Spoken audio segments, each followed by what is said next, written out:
Je vous invite à la lecture d'un passage dans le dernier livre de la Bible, le livre de l'Apocalypse.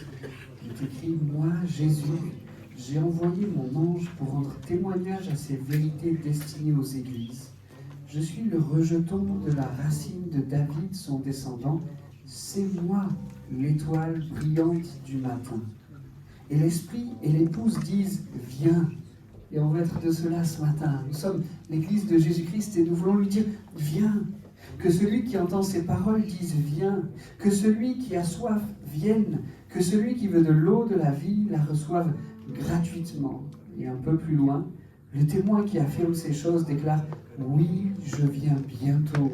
Oh oui, qu'il en soit ainsi. Viens, Seigneur Jésus. » Que le Seigneur Jésus accorde sa grâce à tous. Voilà ce que nous dit ce beau livre de l'Apocalypse. Et ce matin, nous voulons être de cette Église qui dit « Ah Jésus, viens.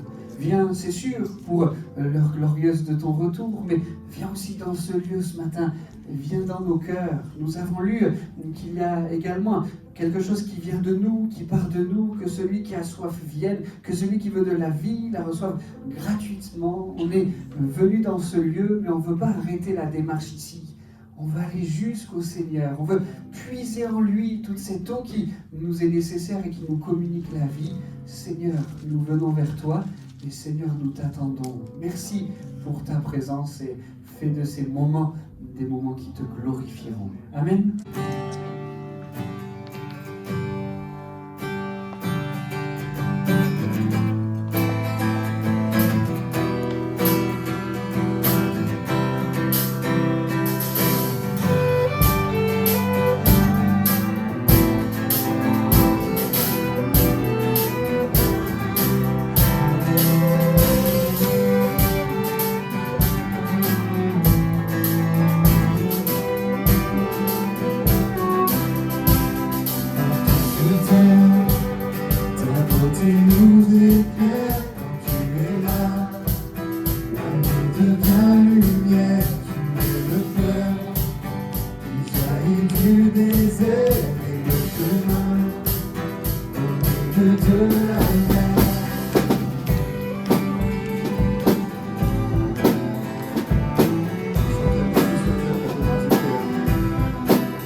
digne de la louange que j'élève,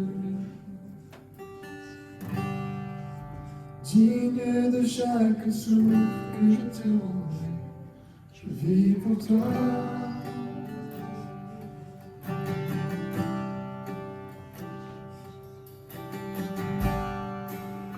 Jésus, le nom au-dessus de tous les noms. Jésus, tu es le seul offrant le pardon. Digne de chaque souffle que je te rendrai, je vis pour toi, je vis pour toi. Tu es saint, qui est semblable à toi, qui est comparable.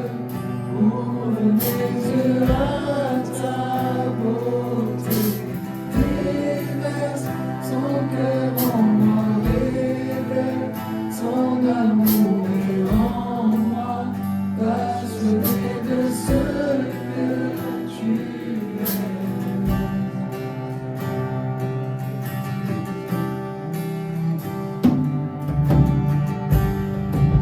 Digne de tous les chants que je chanterai,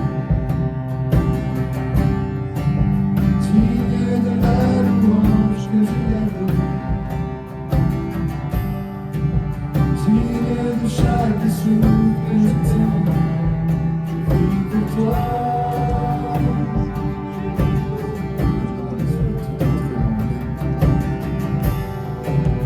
Jésus, le nom au-dessus de tous les noms. Jésus, tu es le seul offrant le pardon. Digne de chaque souffle que je te rendrai, je vis pour toi. Oh, je vis pour toi.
On est très heureux ce matin d'avoir avec nous le pasteur Benjamin Besnard.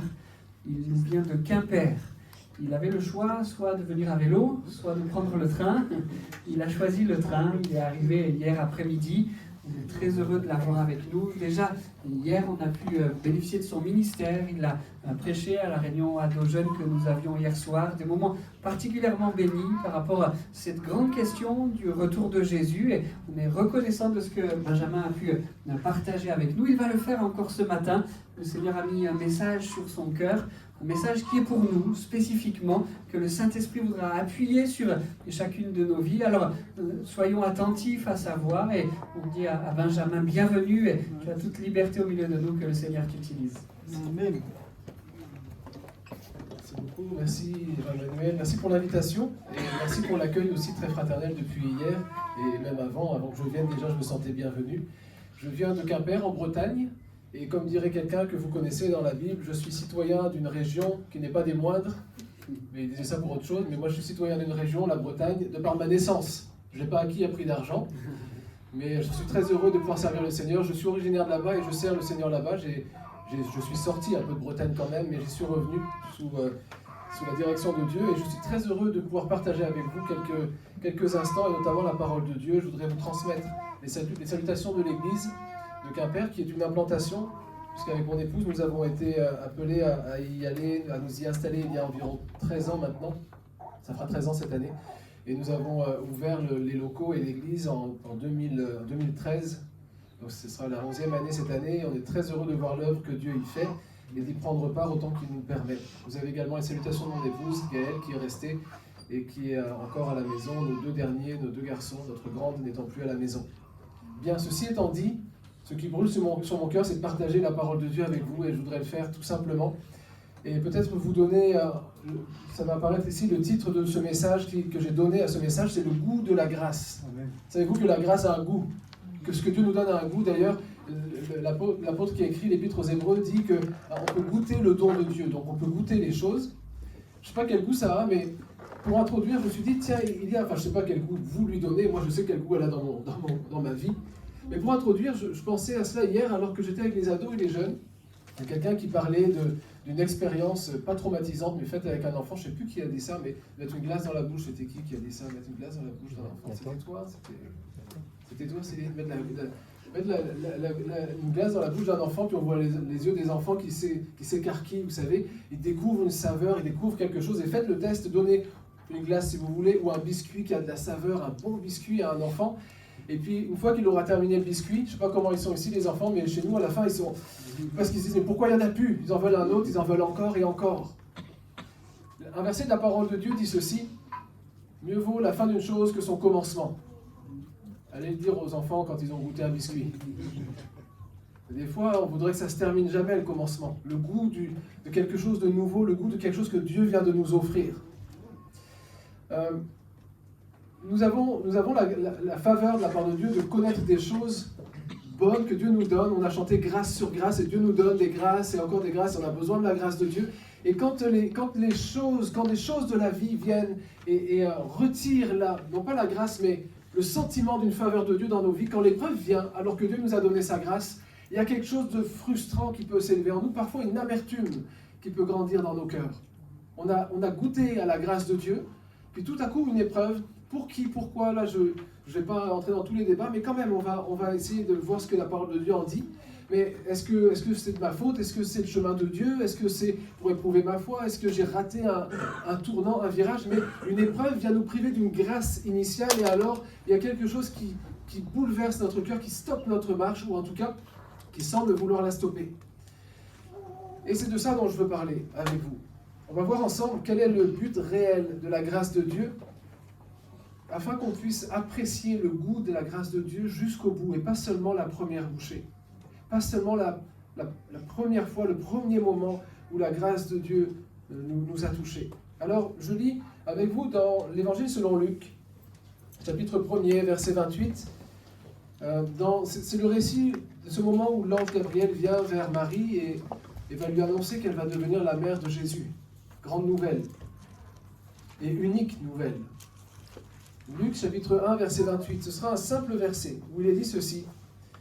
L'ange entra chez elle et dit, « Je te salue, toi à qui une grâce a été faite, le Seigneur est avec toi. » Je te salue, toi à qui une grâce a été faite. Et vous connaissez, après on peut lire le reste, vous pourriez lire le reste du récit. Marie est étonnée, elle dit, « Mais comment se fait-il qu'il y ait une telle salutation à mon égard ?» Et l'ange lui explique, « Mais tu vas enfanter un fils par la puissance du Très-Haut, le Saint-Esprit va te couvrir et tu vas enfanter un fils qui est destiné à sauver Israël, à sauver le monde. » Et Marie reçoit, il faut comprendre, c'est quelle grâce extraordinaire. Je ne sais pas comment vous avez vécu le moment où Jésus est entré dans votre vie, est entré dans votre cœur, où le Saint-Esprit a fait son habitation en vous. Moi, je m'en souviens comme si c'était hier. Et à chaque fois que j'y repense, je me dis, mais c'est tellement incroyable. On est là, on fait notre vie, je ne sais pas pour vous, mais moi j'étais enfant. Donc je n'étais pas un gangster, un brigand ou quoi. J'étais enfant, j'ai connu le Seigneur, enfin l'Église tôt. Je croyais en Dieu, mais mais un jour, alors que je priais, à la fin d'une réunion spécifique pour les enfants en colonie de vacances chrétienne, je ferme les yeux, je commence à prier. Et alors que moi je priais pour avoir le baptême du Saint-Esprit, je ne savais même pas vraiment ce que c'était, mais tout le monde priait pour ça. Moi je priais pour ça, j'ai envie de l'avoir aussi. On voyait que ça. Non mais en vrai ça provoquait des choses incroyables dans la colo. Il y a des gars, ils se battaient même au couteau, ils avaient des couteaux cachés, des préados. Bon, c'était pas des gars de nos églises, mais ils venaient dans nos colos. Et en fait le Saint-Esprit était tombé sur lui, sur le gars, sur sa sœur. Et ceux qui étaient les plus violents, ils devenaient les premiers à reprendre les autres et parler du Seigneur tout le temps. Ils disaient, moi il y a un truc là, je veux vivre ça aussi. Donc je voulais vivre ça. Mais le Seigneur m'attendait ailleurs. Et quand j'ai commencé à prier, le Seigneur est venu vers moi, il m'a montré son amour, ses mains percées, je l'ai comme vu dans mon esprit d'enfant. Et en même temps qu'il me montrait son amour, je voyais mon indignité, je suis tombé en larmes, je dis mais comment c'est possible, et avec mes mots d'enfant, avec ma compréhension d'enfant, je suis tombé en larmes, je dis Seigneur, comment tu m'as aimé à ce point, et j'étais bouleversé dans mon âme, ma vie a été changée là, une grâce qui m'a été annoncée, j'ai encore le goût, la saveur de ce moment est indescriptible, mais pourtant cette saveur n'est pas forcément restée tout le temps, le goût, le souvenir m'est resté, mais le goût n'est pas resté toujours. La femme dont nous avons lu le récit, Marie, a eu cette faveur d'une grâce, d'une rencontre particulière. Ça peut être pour le moment de votre salut, ça peut être le moment où Dieu vous a appelé à servir, le moment où Dieu vous a conduit dans une direction précise pour votre travail, pour trouver votre conjoint, votre conjointe. Dieu, par moment, dans les moments particuliers de nos vies, va nous révéler son plan, et c'est comme une grâce qui envahit nos cœurs parce qu'on sait que là, il y a une direction de Dieu, il y a quelque chose qui est surnaturel, qui nous dépasse. On retrouve dans la parole de Dieu quelques personnages, en réalité, la plupart des personnages qui nous parlent dans la parole de Dieu ont eu un moment dans leur vie, une rencontre particulière avec Dieu, une grâce de Dieu, une faveur de Dieu, quelque chose qui avait du goût pour leur vie. Et je cite quelques-uns, par exemple, pour rester dans le registre des femmes, une femme sunamite, dans 2 Rois chapitre 4. Elle était une femme de distinction qui a hébergé le prophète Élisée, et puis Élisée, pour la remercier pour ses services et sa consécration, lui a dit de la part de Dieu, bien écoute, l'année prochaine, je reviendrai à cette même période et tu embrasseras un fils. Amen. Et elle dit, non, mais ne trompe pas ta servante, elle est tellement, vous savez, des fois on dit, pas de promesse trop rapide, c'est un sujet trop sérieux. Mais c'était une promesse de Dieu, c'était une faveur de Dieu pour la vie de cette femme, et effectivement, 1 an après, elle serrait un fils dans ses bras. Une grâce manifestée à l'égard de cette femme. Gédéon, un jeune homme un peu frustré parce qu'il voyait la manière dont les Madianites venaient profiter de la terre d'Israël, un jeune homme qui connaissait les récits des pères, qui disait mais nos pères nous disent que Dieu a fait ci, a fait ça, etc. Il a ouvert la mer, on l'a chanté, on l'a dit, il a fait tellement de choses, puis aujourd'hui on est obligé de se cacher pour récupérer les ressources de notre propre pays. Il était un peu là, courageux, mais en même temps peut-être un petit peu frustré de ne pas vivre ce que les pères ont vécu. Puis un ange vient, et voici ce qu'il lui dit. L'Éternel est avec toi, vaillant héros. Amen. Juge 6,12. L'Éternel est avec toi, vaillant héros. Une grâce, un appel particulier, un goût particulier. Alors on sait, Gédéon il discute, bon, c'est pas mon sujet ce matin, mais lui il entend ça, il dit, ah ouais, Dieu est avec nous. Et pourtant, pourquoi si Dieu est avec nous mais Dieu était avec lui, et Dieu allait être avec lui. Et il allait se passer des choses parce qu'il y a une faveur de Dieu sur la vie de Gédéon. Saül, c'est pas le roi qu'on préfère citer, mais quand même, Saül. Il est dit de lui dans 1 Samuel 10, verset 1er, Samuel prit une fiole d'huile qu'il répandit sur la tête de Saül. Il l'embrassa et dit, l'Éternel ne t'a-t-il pas oint pour que tu sois le chef de son héritage, roi d'Israël?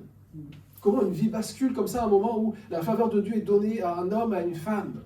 Et tout à coup, la perspective n'est plus la même. D'ailleurs, c'est pour ça qu'on est là ce matin, alors que les autres font la grâce matinée, ou sont sur leurs travaux à la maison, ou sont partis se promener, je ne sais pas. Nous, on est là parce qu'il y a une faveur de Dieu particulière. À un moment, notre vie a été changée par un appel de Dieu. Un autre, puisque j'ai parlé de Saül, avec la petite fiole d'huile, il faut parler de David, avec la corne d'huile. Et dans 1 Samuel 16, 13, Samuel prit la corne d'huile et éloignit David au milieu de ses frères. L'Esprit de l'Éternel saisit David à partir de ce jour et dans la suite. Voilà des vies qui ont été transformées, changées par un moment, une grâce particulière, qui a eu un goût particulier dans leur vie. Quelqu'un disait, de grands privilèges induisent de grandes responsabilités. Vous connaissez au moins ce principe. Si on vous donne des privilèges, vous avez aussi des grandes responsabilités. Bien dans le contexte de notre méditation ce matin, moi je dirais qu'une grande grâce, et ça c'est un petit peu ce qui est particulier au chemin, à la marche avec Dieu, une grande grâce induit de grands combats. Si on prenait le temps de reprendre les 4 personnages, les 5 que j'ai cités, il n'y en a pas un qui n'a pas eu de combat. Il n'y en a pas un qui a reçu une grâce de Dieu, puis tout à coup, tout est devenu facile. Nous, on voudrait dire ça, on voudrait dire, voilà, ça y est, je suis né de nouveau, je suis chrétien, et maintenant, depuis tout roule, ça fait 40 ans, 50 ans que je connais le Seigneur, je n'ai pas eu un problème, pas eu un conflit, je n'ai pas eu un de mes enfants qui m'a posé problème, je n'ai pas eu un problème au travail, pas eu un problème d'argent, je n'ai pas eu un problème de santé. Et ben, si j'en trouve un qui peut me dire, j'ai 0 problème, je suis, waouh. Dans la Bible même, il n'y en a aucun qui peut dire, et même Jésus, dans toute sa pureté, sa sainteté, son obéissance à Dieu, a rencontré des combats qu'il a remportés, mais il a rencontré des oppositions, il a combattu, il a été jusqu'au bout et il a tout accompli, comme on l'a entendu tout à l'heure dans la présentation du temps de la scène. Alors, si on peut ensemble vraiment apprécier le goût de la grâce, il faut quand même dire quelque chose, on va le voir avec Marie, puisque Marie, elle, a reçu une promesse de la part de Dieu. Eh bien, ça va continuer un petit peu, effectivement, l'enfant va naître. Mais très rapidement, alors que l'enfant est né, ils vont, elle et Joseph, l'emmener au temple. Et puis alors qu'ils l'emmènent au temple, il y a un homme qui vient ici au temple, il est conduit par le Saint-Esprit. Cet homme s'appelle... Siméon. Siméon, mais le pasteur, il n'avait pas le droit de répondre. Non, merci, il a le droit de répondre. Mais quand le pasteur répond plus vite que l'assemblée, c'est ou bien qu'il n'y a pas l'habitude de cet échange, ou alors qu'il faut relire la Bible. Ben, je pense que c'est la première. Je présume que chacun d'entre nous relit la parole de Dieu, et dans la parole de Dieu, il y a ce récit où Siméon vient, conduit par le Saint-Esprit dans le temple, et il découvre Jésus parce que le Saint-Esprit lui avait promis qu'avant qu'il ne meure, il verrait le Messie, celui qui est envoyé de Dieu. Alors il vient, et voici ce qui est dit dans Luc chapitre 2, versets 34 et 35. Simon les bénit. Vous aimez les grâces de Dieu? Écoutez les paroles prophétiques qui peuvent être données à des gens qui ont reçu la grâce de Dieu. Il dit à Marie, sa mère, « Voici cet enfant est destiné à amener la chute et le relèvement de plusieurs en Israël, et à devenir un signe qui provoquera la contradiction. Et à toi-même, une épée te transpercera l'âme, afin que les pensées de beaucoup de cœurs soient dévoilées. » La grâce de Dieu peut amener une certaine amertume, ou en tout cas une certaine souffrance, lorsqu'elle est, je vous pardonnerai un petit peu le raccourci, c'est pour le bien fondé de ce message, mais lorsqu'elle est crucifiée. La grâce que Marie a reçue, c'est l'enfant, Jésus. Mais Siméon est en train de dire, de confirmer que ce que les Écritures annoncent va arriver. Jésus-Christ, la grâce de Dieu, magnifique, parfaite, le don fait à Marie, va amener une souffrance dans le cœur de Marie, et toi, une épée te transpercera l'âme. Je suis allé voir un petit peu dans le texte. Je me suis dit, peut-être c'est pas une épée, c'est peut-être une aiguille. Ou... En fait, il s'agit, selon les textes originaux, d'une lance, type lance romaine, ou alors d'un grand glaive qu'on met dans... Vous savez, les Romains avaient des petites épées de main, des petites armes de main, et ils avaient la grande épée qu'ils mettaient dans le dos. Eh bien, c'est de ces armes-là dont il est question. Une épée te transpercera. Vous voyez la longueur de la lame qui prend le temps de transpercer l'âme. La parole de Dieu est difficile. Moi, je préférerais que le Seigneur me dise, toi, tu as reçu une grâce, tout va dérouler, les âmes vont se convertir, ta famille va se donner au Seigneur, ça va aller pour toi, il y a une faveur de Dieu. Marie a enfanté Jésus-Christ, le Fils de Dieu. À toi, une épée te transpercera l'âme. Et c'est ce qui s'est passé. Jésus-Christ a été crucifié.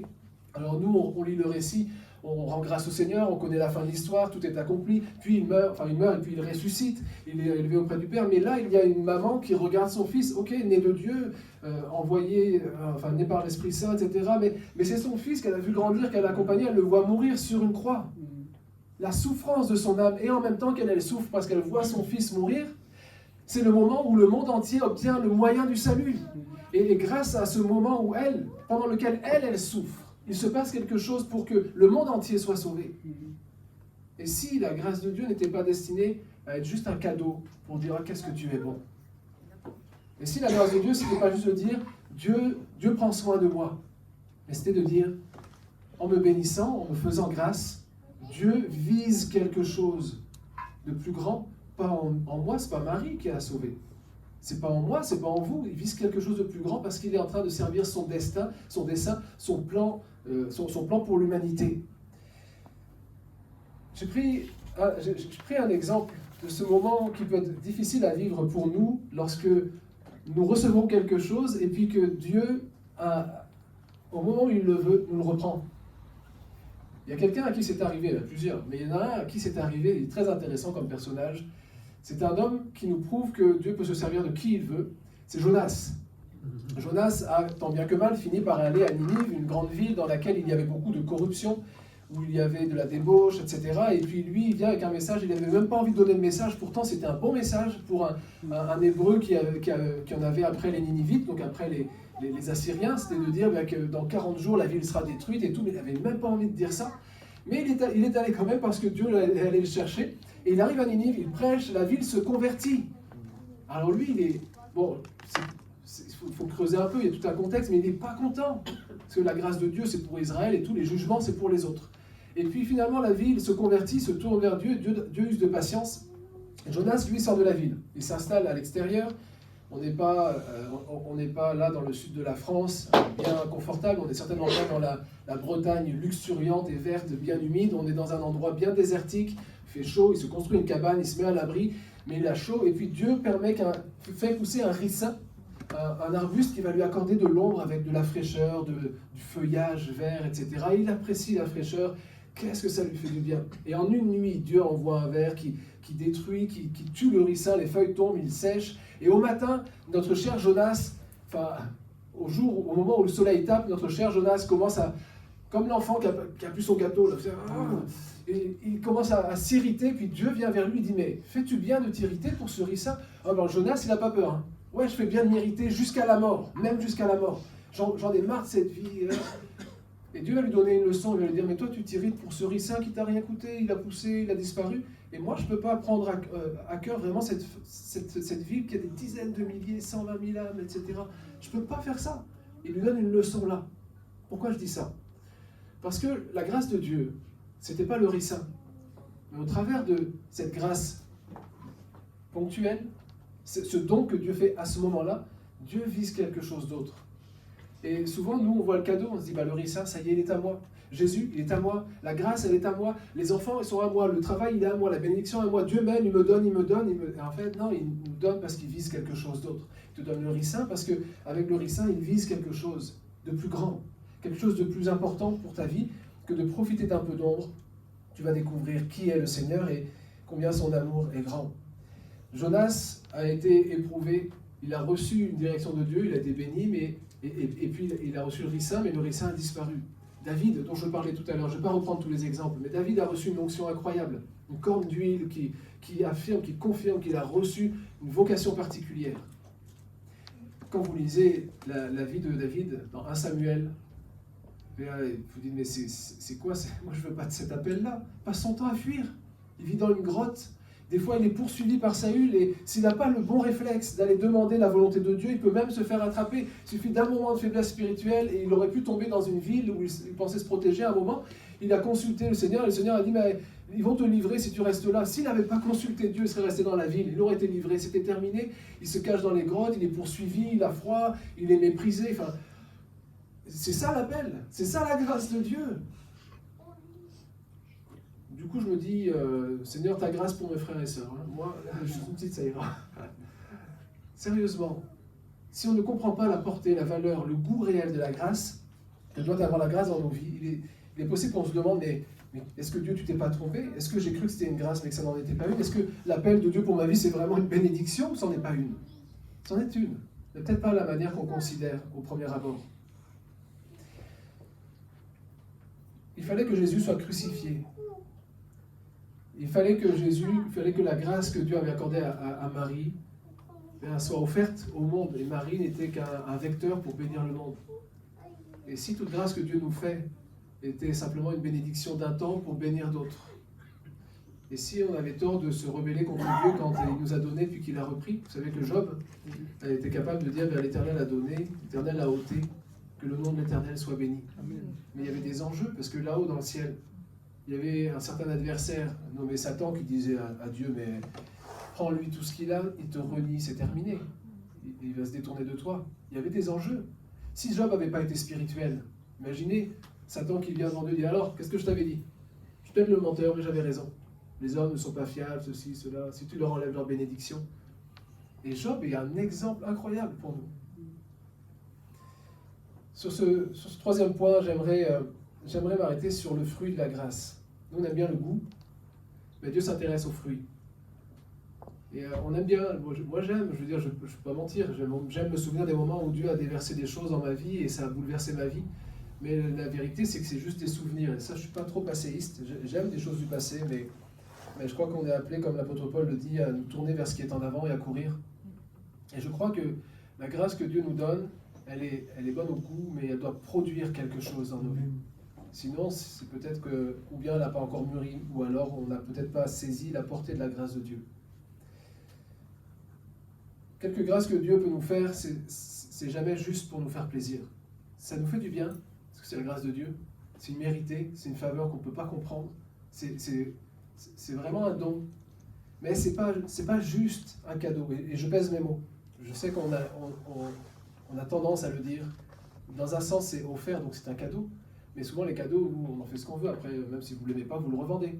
Enfin, il y en a qui font ça, il paraît. Mais ce n'est pas ce genre de cadeau-là, ça va plus loin que ça. La véritable valeur du cadeau n'est pas dans le don, dans ce que Dieu nous a donné, mais dans ce qu'il peut produire en nous.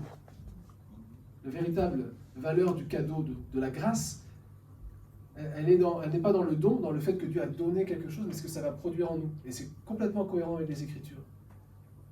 Ce n'est pas la valeur de la vie de Jésus en elle-même, mais c'est ce qu'elle va produire dans nos vies. C'est déjà une certaine valeur en soi. Mais la portée, elle est bien plus grande encore que ce que Dieu a donné. Qui est-ce qui donne la repentance? C'est Dieu qui donne la repentance. Et grâce à Dieu, quand on passe par la repentance, il se passe des choses. Et dans Matthieu 3, verset 8, il est dit que la repentance doit produire du fruit. Produisez donc du fruit digne de la repentance. Tiens, Dieu fait un don, mais il s'attend derrière à ce que ce don produise du fruit. Si quelqu'un dit « je me suis repenti », mais qu'il n'a pas changé d'attitude, il manque un morceau de la grâce. Ou alors c'était une prise de conscience passagère ou un regret superficiel. Mais si quelqu'un se repent, il doit y avoir un fruit qui est porté. C'est comme ça que la grâce de Dieu nous amène à glorifier Dieu dans nos vies, parce que quoi que Dieu nous donne, ça doit revenir à lui pour le glorifier. Donc quand Dieu nous donne la repentance, clairement la parole de Dieu dit que celui qui se repent doit porter un fruit digne de cette repentance. Qui est-ce qui nous donne le salut? Dieu. C'est pas nous qui l'avons découvert en disant tiens, on va se sauver comme ci, comme ça. Personne ne pouvait se sauver, mais Dieu nous a sauvés, Dieu nous a donné son Fils, etc. Et pourtant, à un moment dans Philippiens 2, verset 12, il est dit mettez en œuvre votre salut. C'est-à-dire, c'est pas juste profiter du salut, c'est mettez en œuvre votre salut. Faites-le fructifier, faites-le produire quelque chose dans vos vies, que ça amène la gloire à Dieu, que ça produise un témoignage efficace, mais sinon Dieu nous aurait sauvés puis ramenés au ciel, c'est bon, si le principal c'était d'être sauvés. Mais Dieu veut que le salut qu'il nous a donné produise un fruit en nous, bien sûr, mais aussi autour de nous. L'Esprit de Dieu, qui nous le donne? C'est pas nous, en tout cas, encore une fois, ça nous vient de Dieu. Et Jésus dit, quand je m'en serai allé, je vous enverrai le Saint-Esprit, que Dieu vous donnera le Saint-Esprit que je vous ai promis, etc. Vous recevrez une puissance, le Saint-Esprit survenant sur vous, etc., dans Acte 1. Donc, Dieu donne son esprit. Que doit produire en nous le Saint-Esprit? Lorsque l'on est né de nouveau, on le sait comment, non pas parce que tout à coup on parle en langue plus fort que les autres, ou je parle de la nouvelle naissance là, mais parce que nous portons des fruits, le fruit de l'Esprit. Tiens, encore un don de Dieu qui produit du fruit. Mais c'est finalement, d'une manière générale, et comme on l'a vu dans certains personnages de l'Ancien Testament, comme on le voit en Jésus, comme on le voit dans Paul, comme on va le voir on ne va pas le voir ce matin, mais dans Pierre, dans Jacques, dans tellement d'autres, quand Dieu nous donne quelque chose, il en tire du fruit, il en fait sortir du fruit à sa gloire d'une manière ou d'une autre. L'Esprit de Dieu nous est donné, nous devons porter du fruit, l'amour, la joie, la paix, la bienveillance, etc., les 9 aspects du fruit. Dieu nous donne l'Esprit, ça produit du fruit. Dieu nous donne la repentance, produisez donc du fruit. Dieu nous donne le salut, travaillez à votre salut, faites-le travailler, etc. Et c'est comme ça que Dieu fait grâce d'une manière qui dépasse le goût, le premier goût de ce que l'on a goûté à un moment, de ce que l'on a reçu à un moment. C'est comme ça que Marie a reçu une grâce. Toi, à qui une grâce a été faite de quoi? De porter Jésus? Oui, certainement. Mais la grâce va aller plus loin, c'est que tu vas faire grandir, tu vas laisser grandir cet enfant qui va devenir un homme et qui est le Fils de Dieu et qui va sauver le monde. Eh bien, je crois vraiment que nous devrions à un certain moment, et c'est facile à dire quand ça va, j'en conviens, j'en suis conscient, mais se dire, mais Seigneur, tu m'as donné une grâce, c'est pas la mienne, c'est celle que tu m'as accordée. Tu m'as donné des enfants, tu m'as donné un travail, tu m'as donné un sursis. Un jour, un pasteur, il n'y a pas très longtemps, me disait, il y a une femme qui s'est convertie, elle avait 80 et quelques années. Il disait, à plus de 80 ans, elle se convertit, son fils s'est converti, du coup, elle a entendu parler du Seigneur, elle vient à l'église, on prie pour elle, elle est guérie d'un cancer alors, je ne vais pas me tromper, il me semble que c'était du foie. Ouais, c'était pas le pancréas, c'était le foie. Cancer du foie, elle est guérie. Mais vraiment, l'hôpital lui donnait quelques semaines, il lui restait 2 à 3 mois maximum. L'hôpital est surpris, atteste que c'est anormal, mais sans... Voilà, on est très surpris, mais elle est guérie. Ok. Et elle est toute contente, elle est joyeuse, et c'est bon, le Seigneur m'a guéri, elle vient à l'église, elle célèbre Dieu et tout, puis 1 an et demi plus tard, elle fait une rechute. Moi je dis une rechute, elle dit, elle est de nouveau malade, le même. Mais il y avait l'attestation qu'elle était complètement en rémission. Et là, elle retombe. Eh bien, ni une ni deux, elle va à la prière, elle dit, Seigneur m'a guéri une fois, il me reguérira une autre fois. Donc elle va à la prière, elle demande la prière, et en quelques semaines, rémission presque totale. Alors elle est contente, mais elle ne se pose pas de questions. Elle n'est pas dans l'absolu en se disant, oh, ça devrait être total ou pas, elle a 80 et quelques années. Et puis quelques mois plus tard, elle a de nouveau une rechute, et finalement elle en meurt. Pourquoi je vous dis ça? C'est pas parce que guérison, pas guérison, mais c'est parce que cette femme-là, me disait ce pasteur, il me disait, mais elle se réjouissait de ce que Dieu lui avait accordé, quelques semaines en plus. Et elle témoignait de la grâce de Dieu à chaque fois qu'il y avait l'opportunité de le faire. Ce n'était pas son problème de savoir si c'était rémission totale ou pas totale. Dieu avait posé sa main sur elle, se réjouissait du salut. Et la grâce que Dieu lui avait faite, elle ne s'y était pas accrochée en disant, ah, ça y est, je suis retombé sur une rechute ou j'ai de nouveau une maladie. Qu'est-ce qui s'est passé? Elle était étrangère à ses comportements. Moi, ça m'a bouleversé à l'époque quand j'ai entendu ça. Je me dis, incroyable, on a à apprendre de ces frères et sœurs qui s'attachent à Dieu plus qu'à ce que Dieu lui aura donné.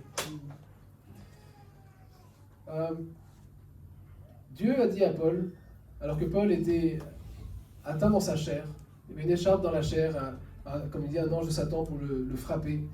Et il demandait à Dieu de le délivrer de cela. Et dans 2 Corinthiens 12, verset 9, Dieu lui répond, « Ma grâce te suffit car ma puissance s'accomplit dans la faiblesse. » Amen. Et Paul n'a pas été guéri, délivré de cette écharpe, guéri.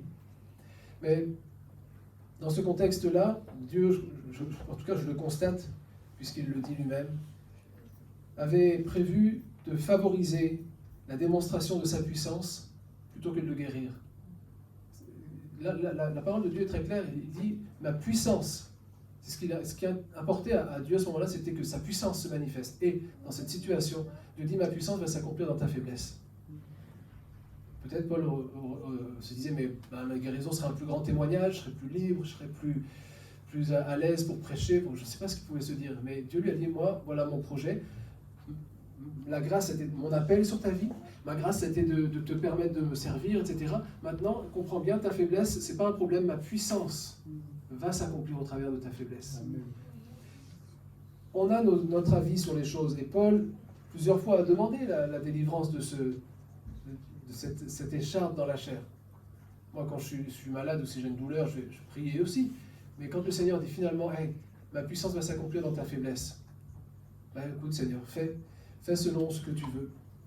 C'est la foi en celui qui fait la promesse et non pas la foi en la promesse qui fait la différence. Hein. C'est la foi en celui qui fait la promesse qui nous permet d'aller au bout du chemin que Dieu a tracé pour nos vies. C'est parce que Marie a cru dans celui qui a fait la promesse qu'elle a supporté de voir son fils Jésus être crucifié.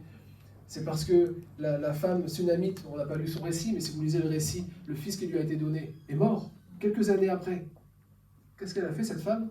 Elle ne s'est pas énervée, elle ne s'est pas braquée, enfermée dans sa chambre, elle n'est pas allée voir son mari pour dire « moi je ne croirai plus en Dieu, le prophète il ne vient plus ». Non, elle est allée dignement, elle a pris en urgence l'ânesse, la navette jusque chez Élisée, et elle est arrivée voir Élisée, et puis elle est restée là, elle a dit « tu sais, je ne vais pas te quitter tant que mon fils ne sera pas ressuscité, tant que tu ne seras pas venu ».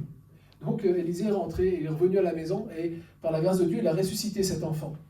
Mais ce qui est intéressant avec cette femme, c'est qu'elle aurait pu dire « oui, j'avais dit de ne pas me tromper, je savais bien qu'une grâce de Dieu, c'est jamais vraiment un cadeau, quoi. » Non, elle a pris position, autant elle était craintive d'être déçue de ne pas avoir d'enfant, autant une fois qu'elle a eu l'enfant, elle a considéré que c'était son rôle maintenant de faire preuve de foi quant à la grâce que Dieu lui a donnée.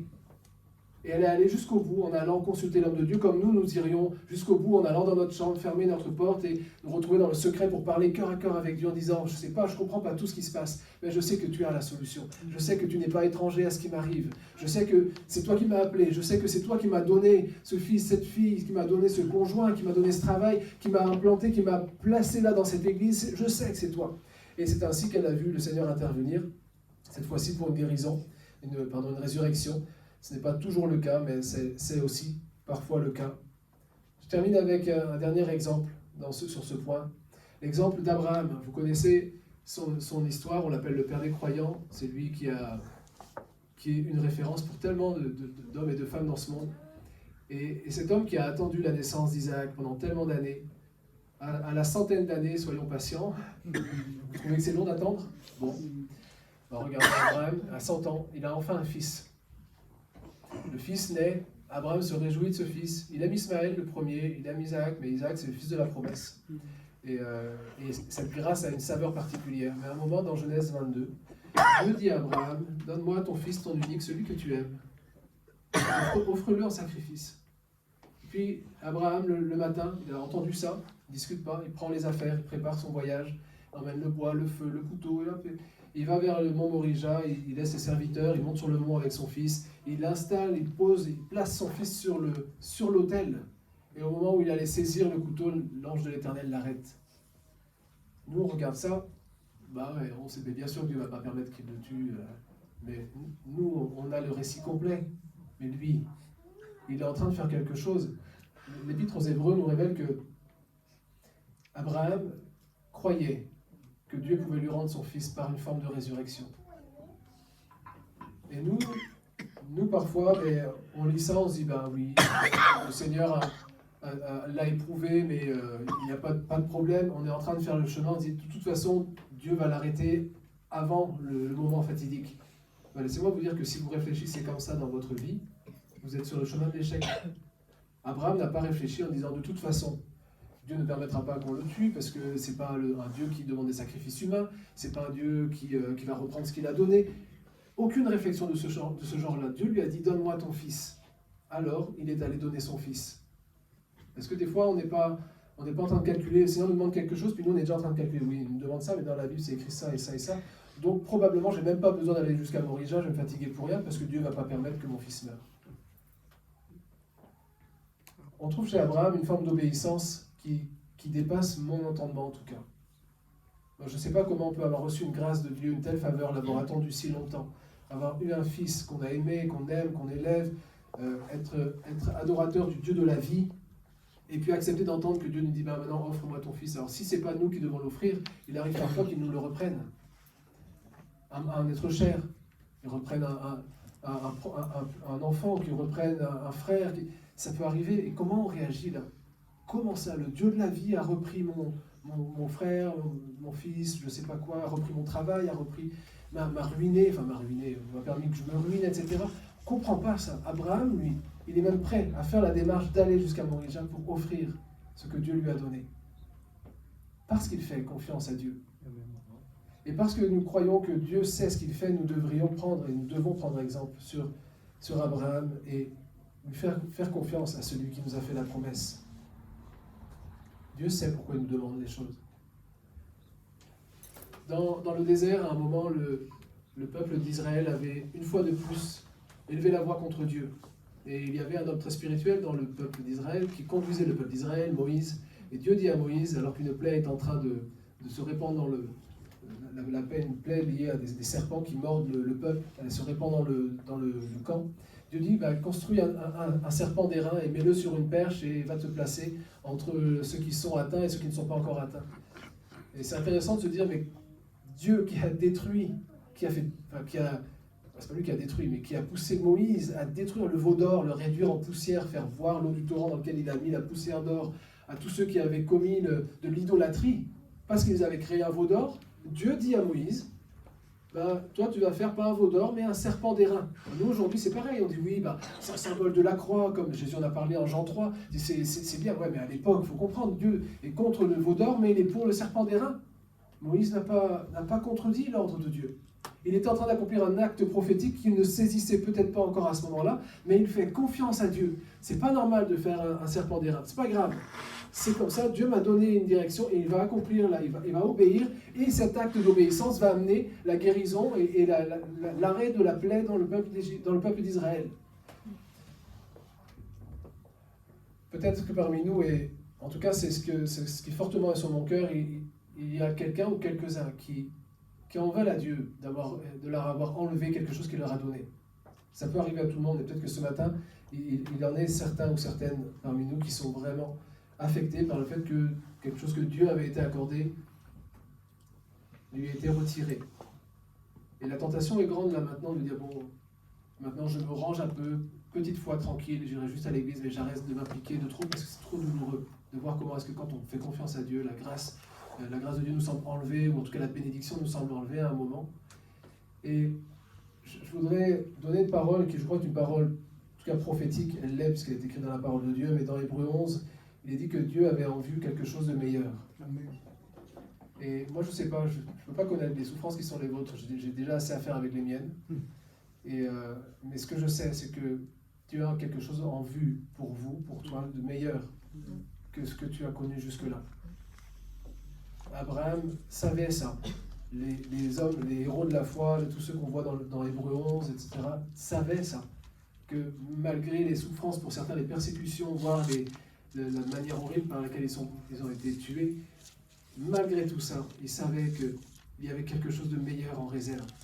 Alors vraiment que le Seigneur puisse aider et soutenir celui ou celle qui passe par l'épreuve, parce que oui, voir sa grâce être crucifiée, voir le don de Dieu mourir sous ses yeux, comme la maman sunamite qui a vu son fils mourir sur ses genoux, c'est certainement pas drôle, mais à un moment, la grâce de Dieu ne se trompe pas, s'il vous l'a donné, c'est qu'il veut l'amener à porter du fruit dans votre vie. Vous arrêtez pas au milieu du chemin, c'est un bon goût au début. Il y a un moment de souffrance quand elle est atteinte et quand on est troublé à cause de l'épreuve ou de la difficulté, mais il y a le moment où enfin elle va produire du fruit. Et avec ce verset, je voudrais terminer avec ce verset de conclusion. Dans Jean chapitre 12, verset 24, il est dit ceci: en vérité, je vous le dis, dit Jésus, si le grain de blé qui est tombé en terre demeure, il reste seul. Mais s'il meurt, il porte beaucoup de fruits. Et si on reprend ce verset en pensant à la grâce de Dieu, mais je vous dis, si la grâce de Dieu qui est tombée en vos cœurs ne meurt, elle reste seule. Mais si elle meurt, elle portera beaucoup de fruits dans votre vie. Si vous acceptez, non pas de dire que ce n'est pas une grâce de Dieu, ce n'est pas du tout l'idée, chaque image a ses limites, mais si vous acceptez de ne pas garder cette grâce-là comme étant finalement comme un serpent d'airain, parce que le serpent d'airain, le problème qu'il y a eu, c'est que cette grâce de Dieu a été un peu plus tard utilisée comme un moyen d'idolâtrie. On s'est dit, ah, ça c'est le serpent d'airain du désert, et ça a été un objet d'idolâtrie qu'il a fallu détruire plus tard. On ne va pas passer notre temps à dire, ah, en 1980, en 1970, en 2001, 8, 4, je ne sais pas combien, il s'est passé ça, puis on érige ça. Ça, c'est la grâce de Dieu. Dans la grâce de Dieu, elle a été semée dans nos cœurs, elle doit grandir, elle doit mûrir. Parfois, elle va mourir, si vous comprenez bien, la grâce n'est pas morte. Mais ce que Dieu nous a amené par sa grâce, on va devoir l'abandonner, on va peut-être le perdre, mais le Seigneur nous rappelle que quand le grain de blé tombe en terre, s'il ne meurt pas, il ne porte pas de fruits. Et moi, je préfère dire à un moment que Dieu fasse grâce, que les douleurs me soient épargnées au maximum, mais je préfère pouvoir dire un jour la grâce que Dieu a plantée dans mon cœur m'a amené beaucoup de désillusions, des épreuves, et je préférerais vous entendre, j'aimerais vous entendre un jour dire, j'ai eu des épreuves dans ma vie, la grâce de Dieu m'a été manifestée, je suis devenu chrétien, j'ai eu tellement de problèmes, mais Dieu a été tellement fidèle.